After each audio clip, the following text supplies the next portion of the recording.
જાહેર જનતાને કોઈ દુઃખ થાય, પીડા થાય તો એ દુઃખને, પીડાને સર્વપ્રથમ સમજે. જાહેર જનતાને કોઈ પ્રશ્ન ઉદ્ભવે તો એ પ્રશ્નનું સમાધાન એ પહેલા જ વિચારીને રાખે ને, એ જ ખરો રાજનેતા કહેવાય. અંદર કરોડોના ખર્ચે સંસદ ભવન બની શકે છે. અંગ્રેજોની ગુલામી વાળી માનસિકતામાંથી આપણે બહાર આવીએ છીએ અને એક નવા ભારતનું સંસદ ભવનનું આપણે નિર્માણ કરી શકીએ છીએ. પણ એ સંસદ ભવન એ અંગ્રેજો દ્વારા નિર્મિત એ કાયદાઓથી આજ દિન સુધી ચાલે છે. ઇન્ડિયન પિનલ કોડ 19મી સદીથી છે. સીઆરપીસી 20મી સદીથી છે, જે અંગ્રેજો મૂકીને ગયા છે. અંગ્રેજોએ એ કાયદા બદલાઈ નાખ્યા છે, પણ ભારત દેશની અંદર એ કાયદાઓ બદલ્યા નથી. 1860, 1898 और 1872 में अंग्रेजों द्वारा बनाए गए, अंग्रेजों की संसद के द्वारा पारित किए गए ये तीनों कानूनों को समाप्त कर कर आज हम तीनों नए कानून पुरस्कृत करने के लिए मैं आया हूं।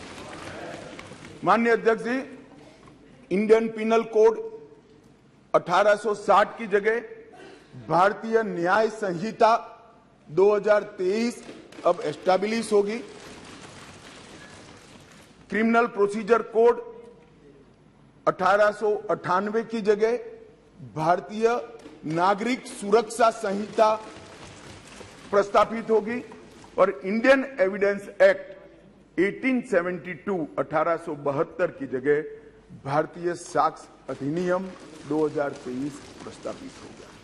यह कानूनों की जो कानून रिपील होंगे इस तीनों विधेयक से, वो कानूनों की आत्मा जो है, वो कानूनों का मध्य बिंदु है कानून बनाने का, वो अंग्रेज शासन को मजबूत करने की दृष्टि से कानून बनाए गए थे। अंग्रेज शासन की रक्षा करने के लिए कानून बनाए गए थे और उसका उद्देश्य दंड देने का था, न्याय देने का नहीं था। ये दोनों मूलभूत चीजों पर हम परिवर्तन करने जा रहे हैं। ये तीनों कानूनों को रिप्लेस कर कर इनकी जगह जो 3 नए कानून बनेंगे उनकी आत्मा होगी भारत के नागरिकों को संविधान प्रदत्त सारे अधिकार जो मिले हैं इसकी सुरक्षा।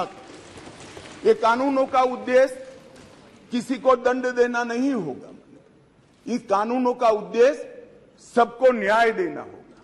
और न्याय देने की प्रक्रिया में, ये न्याय देने की प्रक्रिया में दंड वही होगा जहां अपराध रोकने का बोध खड़ा करने की जरूरत है, अपराध रोकने के लिए एक प्रकार की भावना खड़ी करने की जरूरत है, वही होगा। और मैं ये तीनों कानूनों को आगे मैं बताता हूं, बड़े ध्यान से इस प्रक्रिया में मैं इन्वॉल्व रहा हूं। अध्यक्ष जी, मैं सदन को आश्वस्त कर सकता हूं कि 1860 से लेकर 2023 पर 23 तक अंग्रेजों ने बनाए, अंग्रेज पार्लियामेंट ने बनाए हुए कानून के आधार पर इस देश की क्रिमिनल जस्टिस सिस्टम चलती रही। इसकी जगह भारतीय आत्मा के साथ ये 3 कानून अब प्रस्तावित होंगे और हमारी क्रिमिनल जस्टिस सिस्टम के अंदर बहुत बड़ा परिवर्तन आएगा। माननीय अध्यक्ष जी, मैं बिल स्टैंडिंग कमेटी को भेजने वाला हूं, इसलिए बहुत लंबा नहीं बोलूंगा, परंतु इतना जरूर कहना चाहता हूं कि जिन्होंने भी ये कानूनों को पढ़ा होगा, इसकी प्रायोरिटी क्या थी? मानवी की हत्या से या महिला के साथ दुराचार से बड़ा कोई कानून अपराध नहीं हो सकता, तो इसको 302 नंबर पर स्थान दिया गया। इसके पहले क्या था? राजद्रोह था। इसके पहले क्या था? खजाने की लूट थी।